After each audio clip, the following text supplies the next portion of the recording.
Good evening, everyone.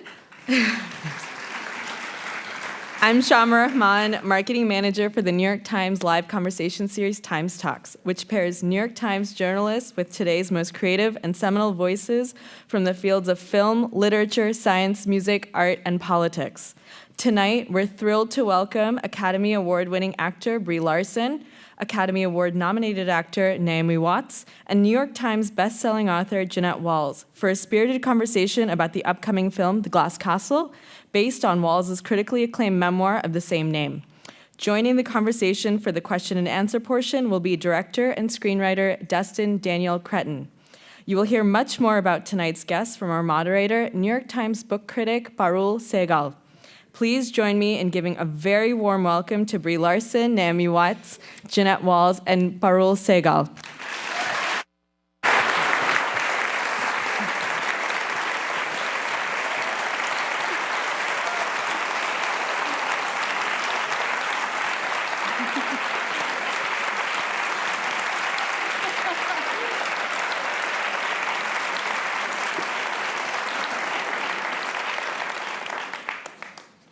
Thank you all for being here. Wow.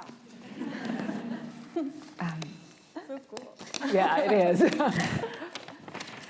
So I couldn't be more honored to share the stage with three artists who I so admire. And thank you all for coming out. So The Glass Castle, since it was published in 2005, has been something of the gold standard for memoirs.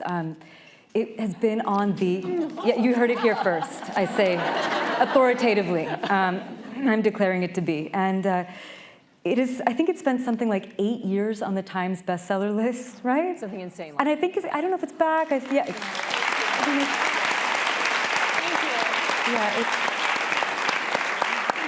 But I think more movingly for me, I think it is really part of a very important tradition that includes Mary Karr, George Orwell, which is narratives about the self and suffering, and narratives about ingenuity and survival as well. And frequently it occurred to me, reckless and charismatic dads somehow seem to be. And now this amazing book has been brought to life so gorgeously by Naomi Watts, who plays Jeanette's mother, Rosemary, and Brie Larson, who plays Jeanette in the book. And I saw this movie last night, and I kind of wanted to start not with my response, but the response of the woman sitting next to me, who was having some sort of incredible emotional drama as she was watching this movie. Because the book and the film start, there's a scene, and I think you seem like a pretty literary crowd, so I'm assuming most people have read it, right? I hope so. It begins with a scene, Jeanette is in the hospital, she's badly burnt herself, she's about 3 or 4, and her father, played to perfection by Woody Harrelson. Amazing. Amazing. Yeah. Is sort of kidnapping her out of the hospital. And the woman next to me was having this drama was playing out where she was both rooting for him and appalled. And I just feel like there's something like the genius of the book and the film is that it has this emotional complexity. Yeah. You know, nobody's just a pure hero or a victim, right? So I wanted to talk to all three of you a little bit about this. About creating a work which has this kind of depth and moral ambivalence and then bringing it to life. You know, these are not easy people. These are not an easy story. These are not easy. So maybe we can start with you, Jeanette, as you were writing this. That was my fear when the book was made into a movie, is that they wouldn't get the complexity and the nuances. You know, my father could be the most horrible man in the world and the most wonderful man in the world. And it was just, and people said, don't let this book be turned into a movie, they'll ruin it. And I was just so relieved when they got Woody Harrelson to play my dad, because he's, you know, you'd say, you know, oh, Brie Larson's playing me, oh, she's a great actress. You say, you know, Naomi Watts is playing my mother, oh, she's a great actress. You say, and Woody Harrelson's playing my dad, I like Woody. That's what they always say, you know. He's, you know, and it's very important to get somebody who's like, because he was such a scoundrel, my dad was. He was such a, you know, a no-count drunk, but he was irresistible. And so you had this weird push-pull thing going on, and that's, you know, nobody's, like you said, nobody's a hero, nobody's a villain. We're all a little bit of both. And Destin, God bless him, he just did such an amazing job. When they named him to be the director, I went and got his film, Short Term 12. And there was this amazing actor. I live in a cave, basically. I'm off the grid. And there was this amazing actress, and I was like, who is this woman? And she hadn't been cast yet. And I'm like, if this woman could get us a role in The Glass Castle, I would die happy camper. And he was smart enough. No, this is true. This is a true story. And I didn't know that. Yes, no, I'm just like, I never even asked him because it was too much of a diva. This is who I want to play me. Yeah. And he just he made it happen because he understood that. Like, it's a very complicated story. It's not dark or light, it's all things. And he got it. Yeah. It's also a whole life. Yeah, which And was, I think, and I remember talking with you quite a bit about, because I was asking you tons of questions, and you were very open about saying, like, this is how I remember it, you know? And I've spoken to my siblings about it, and there were times when I had to rewrite certain things because I realized I wasn't actually telling the truth. I was saying some sort of maybe idealized memory. Yeah. And that's one of the aspects I love about the film, too, is that it's constantly about her memory and remembering, and how at times it's not always accurate and true. It's just a little bit how she skewed, maybe. experienced it. Yeah. Because Rosemary would talk about that as well. I thankfully got to speak with her on the phone, and you know, the way she remembers it was sometimes different. Yes. And we spoke about that, and you did warn me about that, and but of course we all experience things in different ways, and you know, it's not a great feeling to admit that there wasn't enough food on the table. Right, and Mom has a very selective memory. And so I don't know if you know, Mom she didn't want to cooperate with the film at first. I think, you know, and she calls up my sister after you were cast. She goes, who is this Naomi Watts character anyway? and Laurie says, she's very talented and very beautiful. Suddenly Mom's on board. You know, so. That's incredible. Yeah, so they used Mom's paintings in the movie, and she wasn't going to lend them until she found out who you were. So thank you. Some of them she sold to us, right? Oh, that was like a whole thing. And some she wouldn't. That's right. She wouldn't could sell afford them. Right, She said that we wouldn't be able to pay what they were Yes, worth. that's right. Someday. So we had to negotiate. So I bought them, gave them to them. Yeah, because she'd give me a discount because I'm a daughter. We couldn't afford So how do you begin to prepare for a role like this? Because it's both an actual person, and you have to make it your own, though. You know, the film is inherently going to be something different, and it's going to be an act of creativity. So how did you begin to prepare for these roles? Maybe Brie, you can. Well, I mean, I really just spoke with Jeanette. I'm so used to playing a character where I have to like really search and do all this detective work and read books and like find specialists in certain fields to learn all these things and to like do math basically at my desk. Like, oh, it's a little bit of this and a little of that. And with this, it was like, I kept wanting to do that. I was like, oh, I should talk with the trauma, I should just talk to Jeanette. Like, there's nobody else. Why would I talk to anybody else except for Jeanette? But the fear of playing her was, and I'm sure she knew that it's very scary to play a real person and to play someone who's just like, is amazing. And she, I want to say something. No, this woman, it's really interesting because she has these laser eyes and she sees everything. And it was, you know, so she's talking, she's asking me these questions, and she says, I say like in 5 different ways. I got a tin ear, I don't hear it. Oh, it was driving me crazy. I was like, how am I going to say like? Because I have all these different ways in the movie. I have all these different accents because I lived in all these different places. So which accent is she going to do? And I can't help her on that. She just, and so I'm like watching this scene. I'm watching one day on the set, and she gets up and like swings her purse over her shoulders or walks off. I'm like, ha ha, that's really funny the way she does that. And I realize, oh, I do that. So she sees things about myself that I don't see. And that's the amazing thing about these actors. But you were never precious about it. Like the very first conversation we had, you were like, you just immediately soothed any fear that I had. You said, there's no question that's too small or silly to ask. There's no question that's too personal for you to ask. And I don't need you to play some sort of perfect impression of me. And then I was like, oh, okay. You just said, just tell the truth. That's it. Just tell the truth. And I know that that's been a huge part of your journey with writing the book, and that's been what I think has inspired so many people with it. And so to take that philosophy into the film, I think created this, like, I mean, you were the leader of this film, you know? And so to start off with that, to say we're leading with our heart, we're leading with honesty, we're not leading with like well, I didn't have my hair like that on that day, you know? Yeah. There's an emotional truth Yeah. that you're Yeah. going for. Yeah. Yeah. Yeah. Ultimately, it's a movie. Yeah. But it's trying to get at something that's close That's to where right. it was That's there. right. Yeah. Yeah. And Naomi, your character in some ways is. I mean, I've read this book so many times, and the character of Rosemary is, in some ways, she is a puzzle, right? To Yeah. people, like, you know. And I'm just curious because you bring her to life, and you bring her to life in a way that I both know her, and she still eludes me a little bit. She still eludes me a little bit. Right. Yeah. And we talked about that, and I watched some of the interviews you did when you were promoting the book when it first came out, and people talked about how they didn't quite understand her, or she was even unlikable, because God forbid that a woman would be a bad mother. You know, a bad parent, and you know, a father can get away with more if he chooses the love of his creativity and puts that first. You know, people are more forgiving. So I looked at that, and I talked to Jeanette, and we had a huge exchange of emails and conversations, and there was a little bit of footage available of Rosemary, and that was very helpful. But most of all, I wanted to give her empathy, and I didn't want her to be a victim. Yeah. And you know, the big question that kept coming up was, why did they stay together? Why did she stay?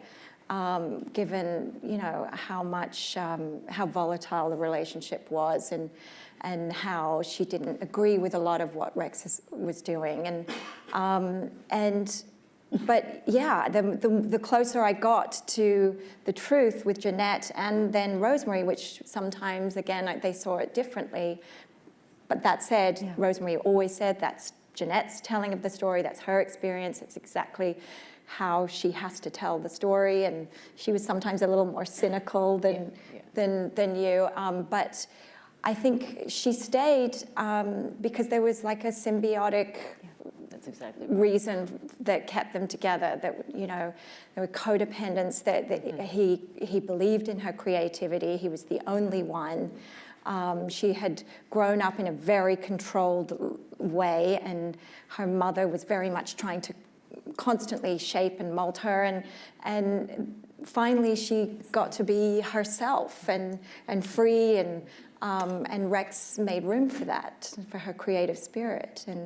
And so, yeah, the need to paint was just like, you know, most humans need to eat and drink. She just had to paint every single day. And so, yeah, she didn't do the conventional things that parents are supposed to do, put food on the table, and she had to have this or her mood would unravel, and then she would be even worse at parenting.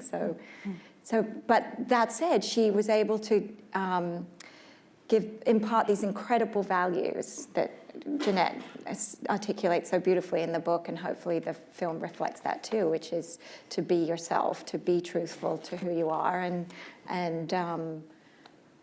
stand by that truth. Does she feel seen, Jeanette? Does she feel seen? Has she seen the movie, and does she feel recognized? She lit up like a Christmas tree when she watched it. She just thought it was great. She's watching. Well, she has only seen the trailer. She doesn't want to see it in the movie theater. We're going to wait till we get the thing. But she was a little bit nervous about it, and so we're watching. She goes, Woody Harrelson looks just like Dad. She goes, he acts just like Dad too, and that looks just like one of our cars. Yeah. Naomi Watts looks just like me. And, you know, so she's, and the thing is, the trailer captured the joy. It captured the sorrow and the agony as well, but I think that's the thing she was nervous about. I have to say, I think that Naomi Watts understands my mother better than she understands herself. Yeah. It was fascinating, and the ease with which she went into that role. It was amazing to watch this transformation, because I think artistic people tend to get my mom a little more easily. I do. If you grow up with these values, some people just think she's evil, and I think that was part of the brilliance of Naomi's performance, is that she didn't play her as a bad guy or as a victim. She captured the joy and the bundle of contradictions. I mean, It's like obsessed with industrial. Did I get those in enough? you did, yeah, you did. This is what they do, these actors. Shoot we shoot some stuff? She just really got her in a very profound way. Yeah. Did Brie get you? Oh my gosh, What it did was Brie get you? weird. What did she see in you? It was amazing watching it. And I have to say, her questions were so smart in a really basic way. Like, I think one of the questions was something like, I noticed you have really good posture, and not all tall people do. And I was like, how perceptive is that? It is. But in these actors, they look for these really, what I consider to be really basic physical things, because they understand the relationship between the physical and the emotional. Like one of Woody Harrelson's first questions, I was all prepared, my father, I believe, would, on the Briggs-Meyer test, he scores up, blah, blah, and he said, did he look you in the eye when he talked to you? It's that sort of really basic stuff. And what Brie Larson captured so brilliantly, among other things, was this woman who inside is just, all this stuff is going on, and she's just dying and hurting. And she's trying to cut it all off by putting out this flinty, hard exterior and saying, nothing will hurt me. And meanwhile, she just there's a lot going on, but she's trying to anesthetize herself. And just keep away from me, people, you hurt me, and I can't expose myself to that again. And it was fascinating because when you watch, I think we're all our own toughest critics. And sometimes when you watch somebody else, I could cut myself some slack seeing her as me. You can be generous in a way that, Like every time I'm with you, I cry. Like, I don't think we've ever had just like a normal conversation. Every time it's like, It's pretty emotional, yeah. oh God. So I'd love to, maybe we can watch a clip and we can sort of see a little bit about what you're talking about in terms of actors kind of going from the outside in. Oh, yeah. We're going to see, actually, I very selfishly picked my favorite clip in the movie. This is about me. And maybe I can set it up. I mean, if you're familiar with the book, it's the sort of moment where Jeanette has gotten, it's so strange to talk about you in the third person. Sorry, I'll turn away. She's gotten herself to New York and enrolled in Barnard, and she has been working so hard to put herself through, and she's short $1,000, and she feels like I have to drop out. And Sorry, it is funny hearing it talk about like a movie that's also her real life. I know. It is kind of weird. How do you deal with that? And you're like, yeah, that's for me. The scene where the character. All the time saying, well, when the character Brie, that would be me. So perhaps, and so she's getting ready to drop out, and then of course Dad shows up. So maybe we can play it. Oh, look at the power of this.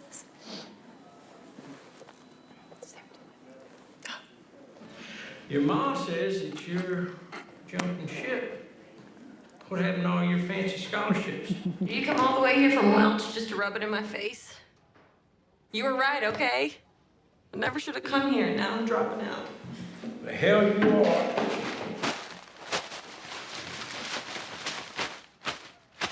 That's $950, and that there is genuine 100% mink.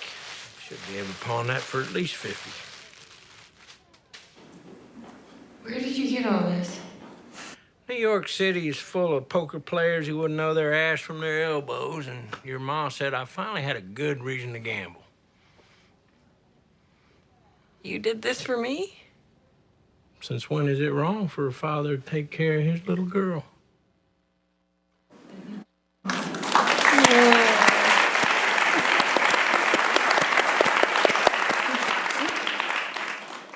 So I think one of my favorite things about this scene is when Brie, when you look at Woody Harrelson and you sort of say, where did you get this? But the look on your face is also, who are you? And I just feel like that, there's such a depth of your understanding of where she was at that moment and sort of all the stuff that's going on in the scene. And I was wondering, can you tell us a little bit about what filming that scene was like, what you were thinking about, what was important to you to capture in that moment? Well, it's a moment it's a lost memory in the film. It's a memory that she represses for most of the film. And so you kind of see Rex through this completely different lens through a lot of it. And you do see the beautiful moments, but you don't really see a grand gesture in that way that he does for the kids when it comes to like financial or anything that involves like normal human structure rules. Pretty much he defies it. Anytime you see in the film that they ask for food or to go to school or to get looked at by a doctor, he just like, those are the things that actually make him turn and go the opposite way. And so it's this incredible moment where it's like an olive branch. It's his way of saying like, I support you, and he drives really far to do it. So to me, it was just, I don't know. I don't really think too much about what I'm gonna do when I'm about to do a scene. I spend a lot of time like basically rewiring my brain to start being somebody else. And then my hope is that, and I really hope every day, that when I show up on set, I'll be able to just be. And I don't have an objective about what it is that I'm trying to get, and to allow myself to be surprised. And so I don't know. You can have that moment for yourself in a way. Like you're not channeling something necessarily. You just think about the beginning. So all I thought about was, I'm getting kicked out of school, and then allow the rest to be a surprise. Yeah. And how about you watching it again? Well, I have very mixed emotions because, first of all, I mean, that was a very powerful moment for me in real life. And it's fascinating for me to see these two people, you know, Woody, who never met my dad, and Brie, who just was not there when it all happened, so brilliantly capture the complexity of what was going on, and the beauty and the meaning of that moment, and her sort of startled expression when she sees it and is, do I need to rethink this man? You know, well, I depend on nobody. Nobody takes care of me. And all of a sudden somebody's coming to take care of me. It was a weird moment, and I just, looking at her, I just want to go out and hug her or something and help take care of her, because it's beautifully, somebody asked me recently, was there any moment in the movie that I looked at and say, that was wrong, that was just the wrong tone? And the answer is no. There's not one time where I think, they didn't quite get that. And that's a very powerful memory for me. And you know, I was going to drop out of college, and it showed me, you know, that man was not there for a lot of things, but that was a big thing for me. Yeah.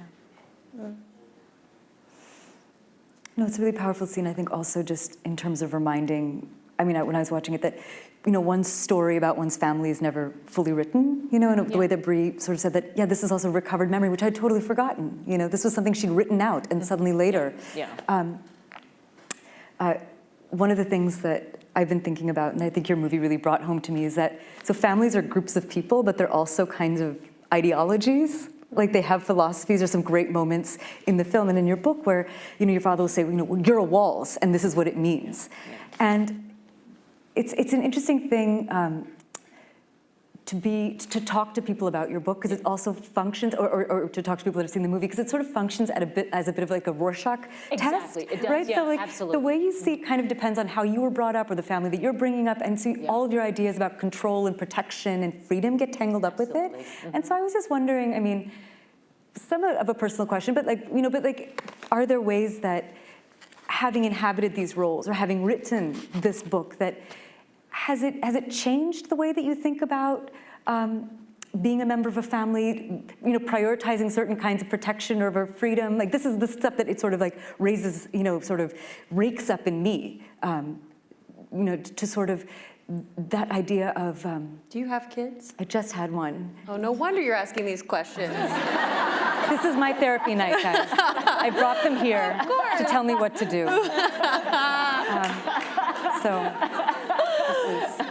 It's true. No, it's exactly. So with my newish baby at home and thinking about these things, does it do things to you? I mean, I would have to say we constantly found ourselves in a group discussion about, you know, talking about the families we came from or the families that we've created. And certainly that was true with Woody and I, and then and Destin when I was talking about taking Rosemary on, and yeah, I mean, this is what it's about, and so you just go there and you compare it to the moments of pain, the moments of hope and joy, and things that are going to inform the choices that you make. I do think that the film reflects how I felt when I first read the book, and that, I always I felt like I was like a different kind of learner. Like I had a really hard time just like sitting in school and listening to someone else talk. Like I wanted to be part of something. Like I remember the moments when like we acted out the Oregon Trail. I remember the Oregon Trail, or at least what they taught me was the Oregon Trail in school. But I remember that, but I don't remember a lot of the stuff when I was just sitting around. And so when I read the book, there were so many moments where I was like, this is the childhood that I always wanted. And then a page later, you're like, nope, that's not what I wanted. And so I think that to answer your question is I think that there's always this sort of trade-off of the way that the pendulum swings, because how do you give like total security to your child, but also total freedom? I don't think that's really possible. I think you just try your best to explain that it's complicated, to know when you're supposed to like hold them or let them go. I still feel like my mom and I are like in that dance and constantly crying over it of like, it's just weird. It just never ends. So it's the way that this family is to me, is that they always felt to me like just everything. They're just everything. And it means like all the chaos of life, but that means love. And you can try and say, I don't want that, but you can't pick and choose which parts of life you want or which parts of your parents you want. You either get all of it or nothing. Yeah. But it's very true what you said about it being a Rorschach test, because it's fascinating to me. People come up and say, that book was, this married couple, the husband told me he thought it was so upsetting he threw up reading it. And the wife said it was the funniest book she'd ever read. She laughed throughout it. And some people think it's child abuse. Some people think it's, a lesson. And it's all of the above. And the movie's the same way. It's just, I've been going to a bunch of screenings, and some people are coming out, that was so upsetting, but it was funny, and it depends.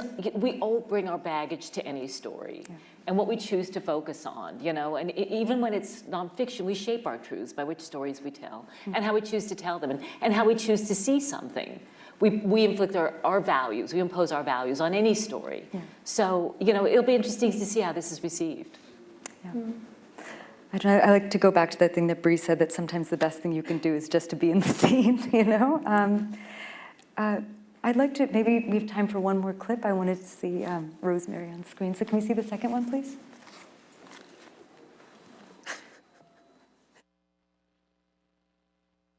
Dad, why do you think all of us ran away from you? We were drowning. I still don't understand why you followed us here. We wanted to be a family again. We were never a family, Mom. We were a nightmare. Your mom and I did everything we could for you, okay? We took care of each other because you were too drunk to. It was your job to protect us, and you didn't even try. That ain't true, okay? You got some kind of weird revisionist history going on. You were a happy kid. Stop and they were happy kids. Stop and we looked talking. after you, and that's Stop wrong. talking! Talking is not trying! You talked my whole goddamn life. I believed you. Sorry. I feel like I didn't do that on purpose to play like my clip when it was supposed to be your clip. That wasn't like my big plan. Like, take a seat, everyone. So sorry. But to set up that clip, it takes place at Jeanette's engagement party, and her parents have shown up, and they're asking for a loan, and she just breaks. This magnificent order that she's been sustaining, it just collapses. And it's the scene that I found very hard to watch for whatever reason. I found it very, very intense emotionally. And I was wondering, for all three of you, were there scenes that were challenging, that required you to go a little bit deeper, or that just took more preparation, more work, more thought than you expected? Please. Well, I would say that there was one scene where Woody and I had to have quite a catastrophic fight. Oh, that was such a good scene. And on top of it being really horrific, it was in front of children. So you just, even though you're acting, you just still feel terrible about doing it in front of kids that, have obviously been well prepared by lovely director Destin as well as their parents, I'm sure. But it's brutal. We got quite serious, and I think I even bit him. Wait, the bite is real? She got into Mom. Well, I got into yeah. Mom. I didn't draw blood. Come on, guys. No, but like something takes over you, and you're like hanging on for dear life. He'd, possibly throw me out of a window. It doesn't say for sure, but you cut to Rosemary's hanging out of the window, and I'm hanging on, and Woody's like trying to pull me up, but I'm still mad, and I don't know, we got caught up in the scene, and I sort of, as he was pulling me in, I was still shouting abuse back at him for putting me in that situation, and bit him. But it was so good because Woody just went, "Don't bite me!" And that's the beautiful thing about this story is you're on the edge of like such drama, and then there's something funny and beautiful and real, and but you're walking a fine line of sanity at times too. Like the next beat is they break out laughing and again exposing that to the kids, but it's just human and what intense, very intense. So anyway. Am I supposed to answer now? If you want. I'm just trying. Destin, what was the hardest one? I don't remember. You don't know either. He doesn't know. I don't know. Well, watching it was bizarre. I mean, I don't know what they had difficulty and what they didn't, but there was a scene that it was the first day I was on set, and Brie Larson, that would be me, was leaving, was telling Woody Harrelson that she was leaving home. And I had not seen... That was your first time on set? That was my first time on the set, and I had not seen Woody in character, and I hadn't seen Brie in character either. And I'm sitting there watching the monitors, la-di-da. This is Hollywood, but it was Canada, but anyway. Yeah, we were in Montreal, but it was still Hollywood. It was still Hollywood. And they built this incredible set of 93 Little Hobart Street, and then the camera flashes on Woody, and I started trembling. Yeah. I had a little bit of a breakdown. I knew he'd be good. I didn't know he'd be that good. And then Brie comes downstairs looking like an emaciated teenager, all steeling herself to say to her father that she's leaving. And I kind of lost it. I was sobbing. And they did the first take on script, and then they went off script.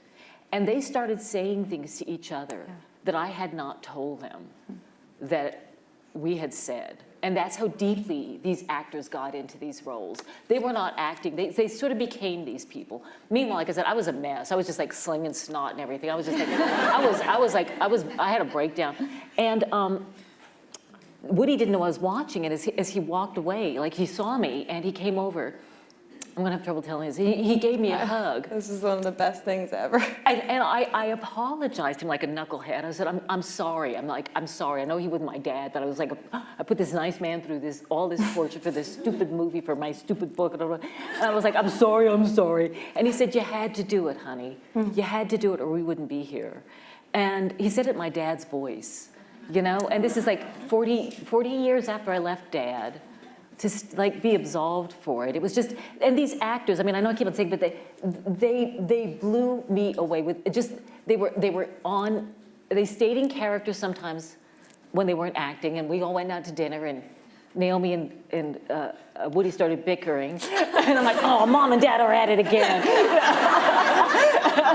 But it was phenomenal to see truly gifted actors. So I think when you ask them if they had trouble with the scene, it's like, they weren't acting. They sort of became, and so she didn't really and I'm speaking on your behalf, so forgive me, Go but for the scene at Barnard, it's like, she doesn't think it through, they just feel it. It's bizarre. As somebody, It is bizarre. As somebody who doesn't think that way, to see these people, like I observe people from the outside in, and they do this weird transformation thing where they really become the people, and it's breathtaking. And I can never make fun of shallow Hollywood again, because these people are just really, they're hugely talented. That's really cool. That was a really awesome moment when the two of you That was unreal. I was bumping into walls for the next day. I was just like, I was out of it. That was crazy. I think the flip side would be one of my favorite things to shoot was the very last scene of the movie, which still kind of makes me cry when I'm going to talk about it, and I'm going to try not to because I'm a professional.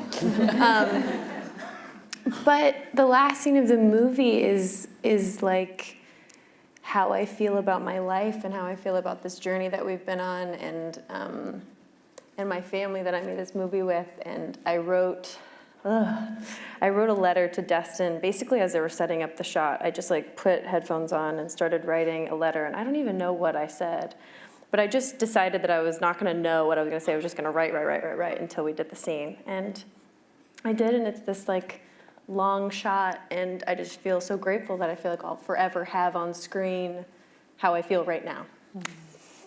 Oh, God. Sorry. We're wearing a lot of mascara right now. We're not doing this. Okay. Sorry. Well, how did this collaboration... speaking of performances, the child actors in this movie are phenomenal. Phenomenal. Yeah. Phenomenal. I mean, and so as you're saying, doing some of those scenes in front of them, how were they prepared for some of this stuff? Well, we walked into it. Destin had this fantastic way of creating a sense of this is a place where we can play. And I mean, it always fascinates me how children work, and because my kids, they can't concentrate for more than a few minutes. So to sit on a set for hours on end and repeat and bring in emotion and high level of truth, it's extraordinary. But I mean, Destin put together the most incredible group, and they all came from great families. We all spent time with them. You worked really closely with Ella, didn't you? And we would go out together on the weekends and hang with them, and you just want to create a history and a safe place for them to try anything. And Destin really created that space for all of them. I mean, with that number of people in a film with not a huge budget, you just had to create this space where you could surprise each other and improvise and touch each other like you are a real family, and not feel stiff or shy. And so we were just all bundling in, and they were incredible. I mean, even being backstage and watching you guys all greet each other was very sweet, because it was like members of an extended family coming in, and everybody sort of piled up on everybody else and where you've been, what's going on. It was quite, seems like a special space. Maybe we can show the final clip, possible?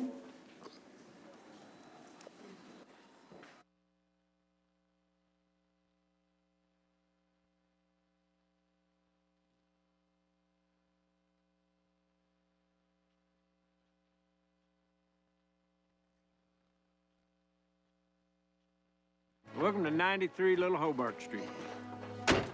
$50 a week, and in 2 years, we'll own her outright. Hard to believe one day this will all be ours. Hey, she may not look like much, but wait till you see what I have in mind. Come on.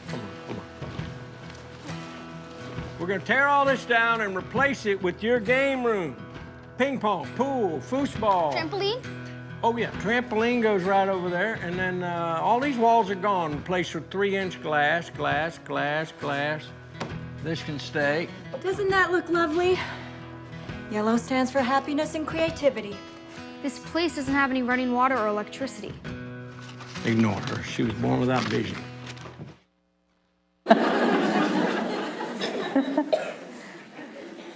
Kids are amazing. So we're going to take a few questions from Facebook Live, and we're going to also start taking some questions from the audience. I think ushers will be around with microphones when you have a chance. And we're also going to be joined by the amazing director of the film, Destin Daniel Cretton. So, a hand for him. In case anybody needs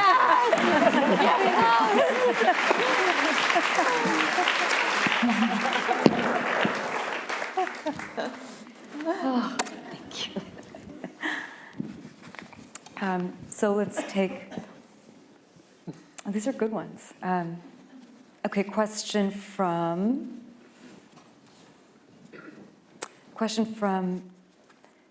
Therese, I think, and it's for Jeanette. Jeanette, was there fear in making your life so public, and how did you overcome it? Yeah, there was. Originally, I thought I just wanted a movie made. The book was optioned pretty much as soon as it came out. At first, I didn't care whether it was good or bad, I just wanted a movie. And then I saw some early scripts, and I thought, you know something, I need a good movie. My parents are not a punchline, at least not somebody else's punchline. And then once Gil Netter, the producer, got it and got Destin on board, and I watched Short Term 12, I trusted him. My older sister was ambivalent about it as well, and she called up my mom and said, our story is in good hands. And I don't know how to make movies. I don't know how to, write scripts. And I completely trusted him. He contacted me on a really regular basis and would ask questions. I don't even know if I had veto power, but I don't think I needed it because they were just they were just really cognizant about getting it right and being compassionate. And they're not, and he and all the actors, nobody was looking to make fun of anybody. There were no cheap shots. There was nothing underhanded or trying to make fun of these people. And I'm a big believer in storytelling and truth-telling. And, you got to go into the dark places and shine the lights, and if you're willing to do that, sometimes you find treasures there. And that's what they did, and I just kind of trusted them to do that. And one of the lessons I hope I learned from having told my book is that people are smart. Yeah. They get it, they're compassionate. If you're willing to be honest and open, people are willing to listen. And I think the movie will have the same effect. I think not everybody reads, and there are people who need to hear this story. Yeah. And what spoke to you, Destin, when you first either read the book or you saw the proposal? What made you think that this should be a film and that you were the right person for it? I really connected with the extremely evident love that is shown throughout every scene in this book, no matter how crazy that family gets and the crazy things they do to each other and say to each other that can seem like there is no love in those moments. They still felt so familiar to me, and I could just feel that wasn't a lack of love. That was just extreme pain. It was the love was smothered by that pain, and that's just what really moved me about that book. And then, I think I'm probably one of many people who say the first time they talked to Jeanette, they were just in tears. And we were supposed to be on like a business call to talk about story points, and we ended up, I just felt like I knew her so well. And as soon as I got on the phone, next thing I know, I'm just telling her everything about me. And then I'm just crying. And so it was, that's something that I think was a recurring thing for this whole process was it's supposed to be work and business, but it ends up just being like therapy session after therapy session. A question from Sarah. What was your greatest joy in making the film? Mine was that I got to work with people that I love. It was a lot of department heads from Short Term 12, and I just got emotional on set a lot over how far we've come. Just little things. I felt like a kid. I was like, whoa, we get this? Everybody was like, whoa, we get all these lenses and all this stuff. We never had this stuff before. We got trailers. I had trailers. I did not have a trailer. I wore my own clothes in short term. I didn't, we didn't have to go dig through my closet to find.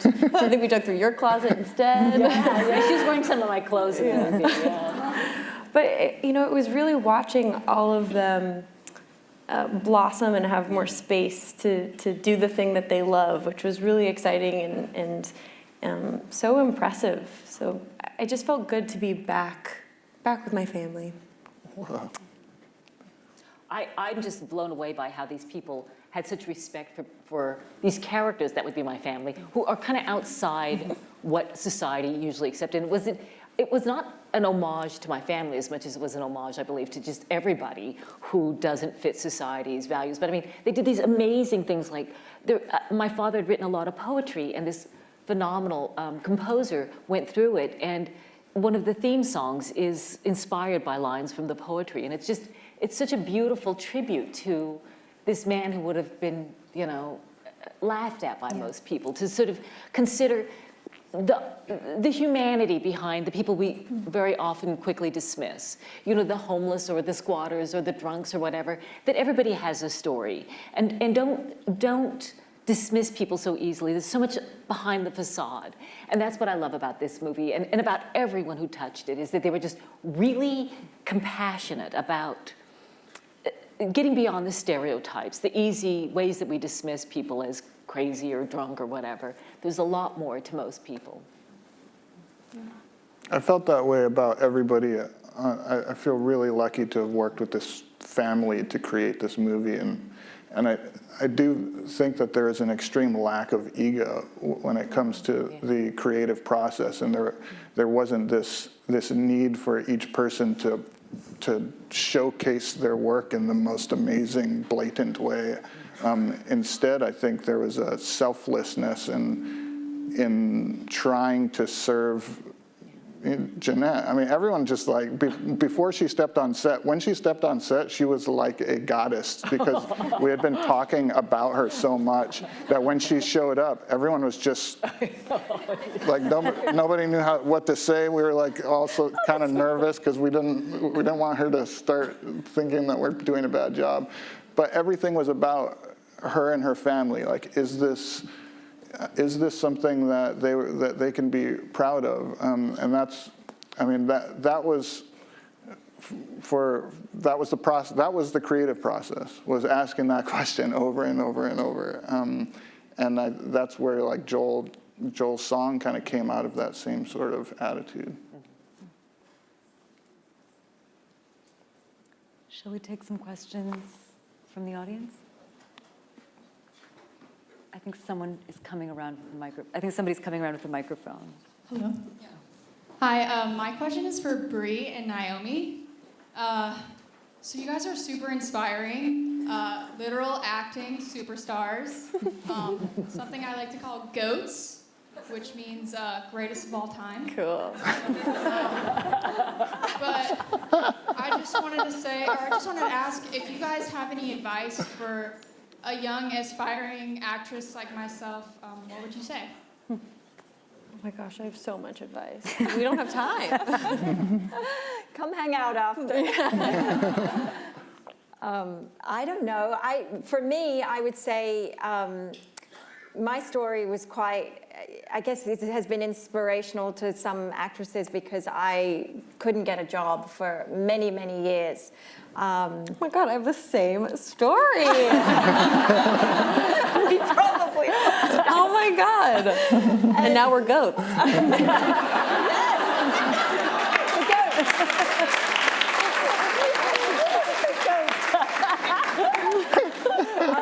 Sorry. We're gloating goats. I always heard this theory that it just takes one thing to change. And it didn't make any sense at the time. But I did keep going because my dream was my dream, and you can't just close your mind to that, even as wounded as I was from the constant rejection. So I kept going, and sure enough, it did take just one thing, and that was David Lynch taking a big old risk and giving me that part. So, and, yeah. My David Lynch was that guy. I think that, which one, what do I want to go with here? I got so much advice for you, young Jedi, so much. I have a very full life and don't be afraid of the heartbreak. Just don't feel like spending your time like sitting at your desk like, oh, if I read these sides just 10 more times, I'll get it. Go for a walk. Like, all of my inspiration has come from the life that I've lived and the conversations that I've had and the places that I've traveled to, and all of the pitfalls and mistakes and things that left me like crying or back at home with my parents and where they had to like put me back together again. So as much as you're gonna want to just like read every acting book and like study, you don't really need to. Live a life, like be a person, you know? Be a person and know what your point of view is. That's good. Yeah.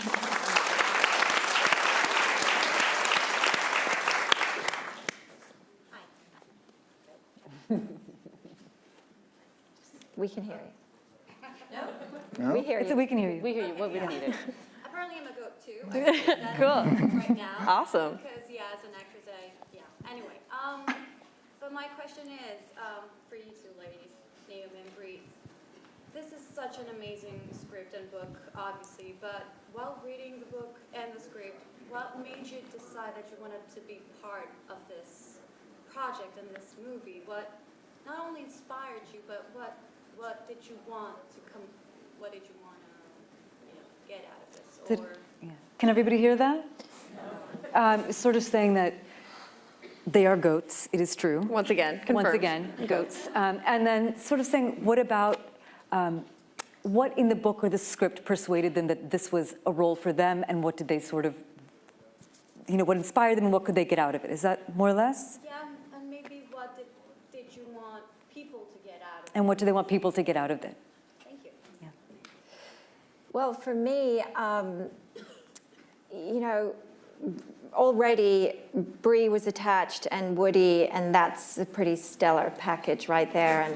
And I saw Destin's film that they did together, and I was super impressed in how he could handle this kind of level of drama and painful story.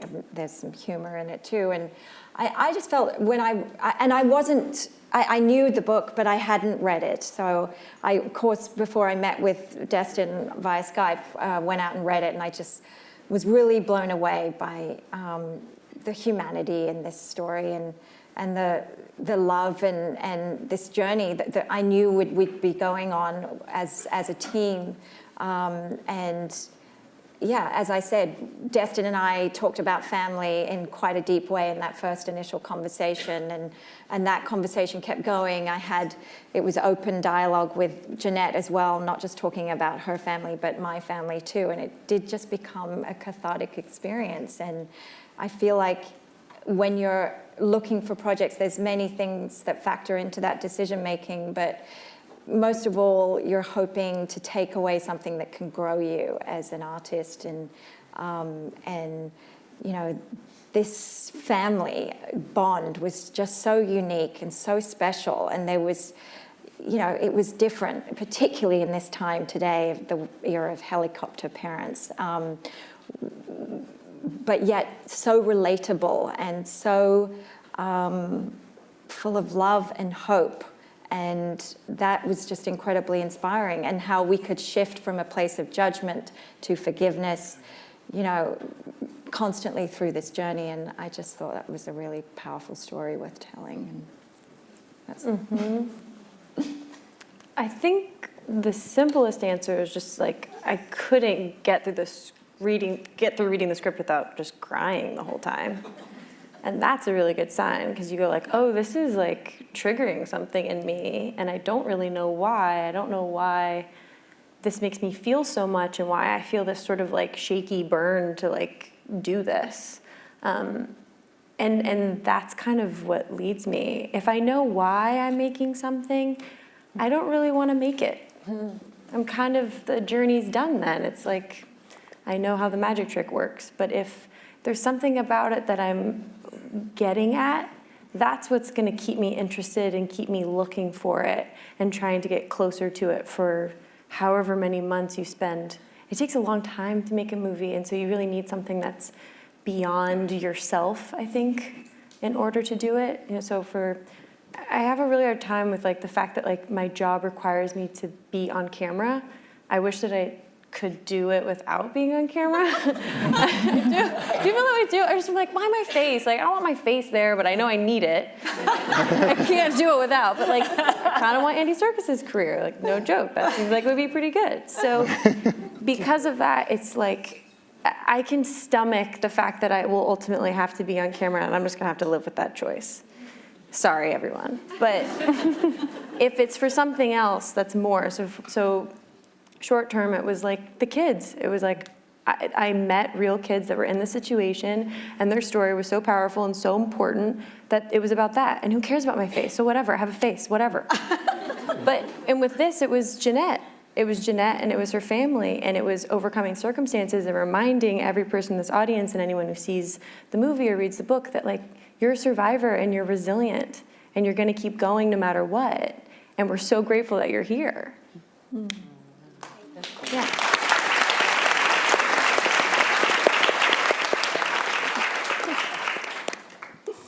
Hey guys.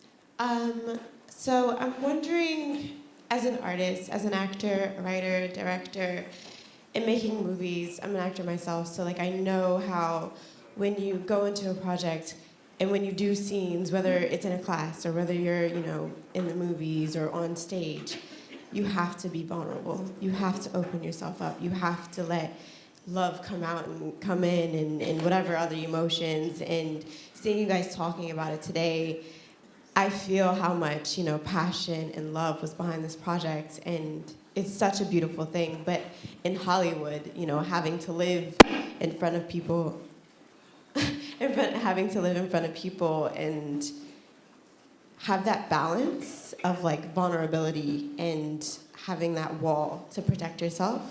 How do you work that out? I still haven't figured that out.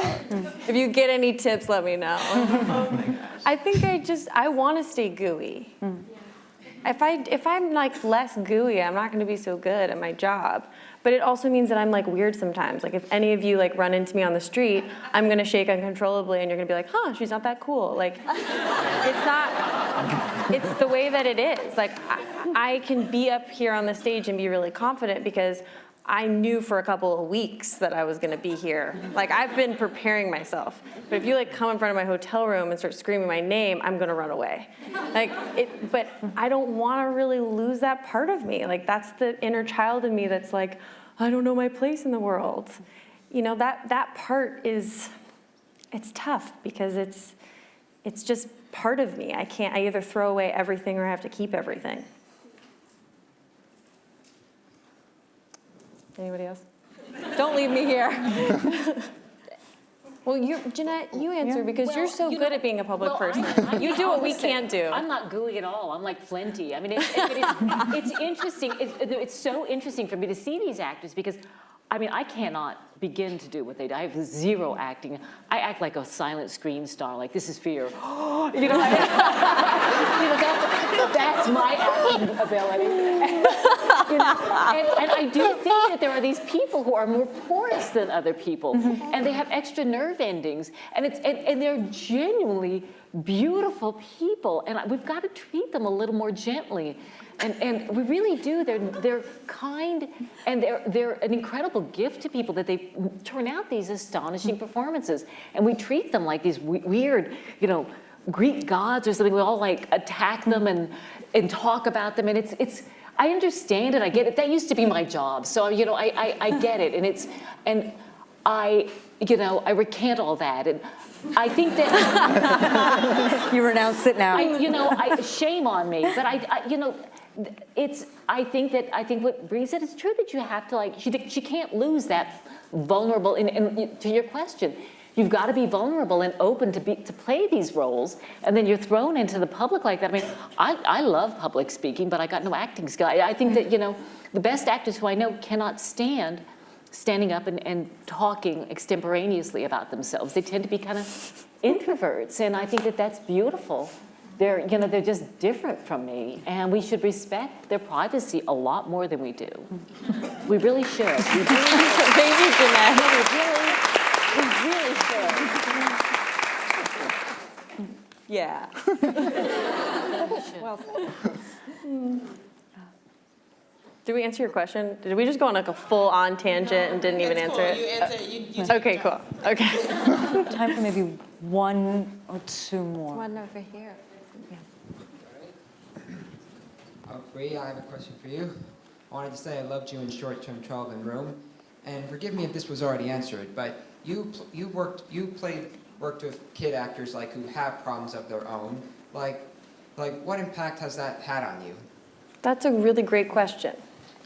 I obviously have like a real love of working with children because I've done it so many times. There's no ego. Like Jacob in Room is like one of the most giving and professional actors I've ever worked with, which is so odd because he was such a little kid. But there's a simplicity to his work, and there's a lack of care for outcome. They just want to play, and they're not afraid to take like giant leaps. Was this your question, or was it in particular about kids? You know, like whatever you got is fine.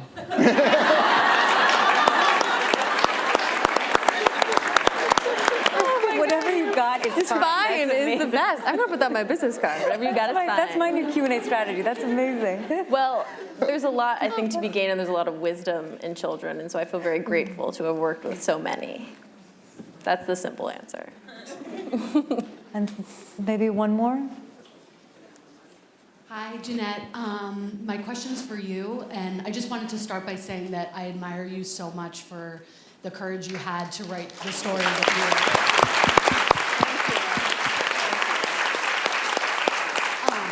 But I think I literally just finished the book last night at like 1 a.m. So the question that I have kind of burning on my mind is, what's the nature of your relationship with your mom and your siblings now? And is everyone in the picture? And how has communication between you guys changed since the book came out? My brother's great. He's retired from the police force, no longer with the Gestapo. He is now, works for Habitat for Humanity. He's fabulous. I spoke to him earlier today. My kid sister she's a little borderline. She's living in California in a clean, safe place. My older sister's living in Manhattan, still an artist most of the time. My mother lives with me, not with me, because I'm not a saint. We built her a place out back. And she's a hoot. Mom's a hoot. I love her, you know. She will never be the kind of mom who frets over me or takes care of me, but she's hilarious, and I really love her. It's funny, because when Destin visited us, he got her right away, and it's so interesting to me who gets my mother, because some people just condemn her immediately. But she just like, oh, he's so handsome too, you know. So, but she, you know, she's great, and I think that telling the story has actually brought us all closer. I believe that increased understanding always leads to increased compassion, and I think that's what this movie is going to do. I think it's going to really create a lot of conversations about family, about, and I'm not nuts about the word forgiveness, because that puts you as a victim, like, I forgive my mother. What's to forgive? She's kind of damaged. How can I forgive? She can't take care of herself. How could she take care of me? And you forgive somebody for being an alcoholic. It's like, it's acceptance. And that doesn't necessarily mean approval. It just means understanding that this is who and what they are. And that maybe they didn't give you what you wanted at the time, but they gave you what you needed. And I think that they gave me many gifts. You know, maybe I've inherited my mother's capacity for denial, but I think I really think I'm the luckiest person in the world. And people say, like, why aren't you bitter? Why aren't you angry? Look where I'm sitting. My gosh, what's to be angry or bitter about? You know?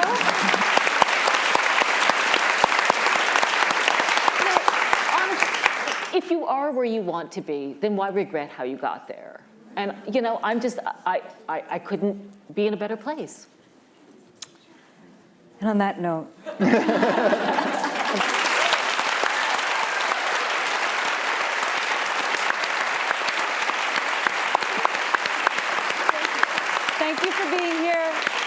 so much to Destin, Naomi, Jeanette, and Brie. Thank you.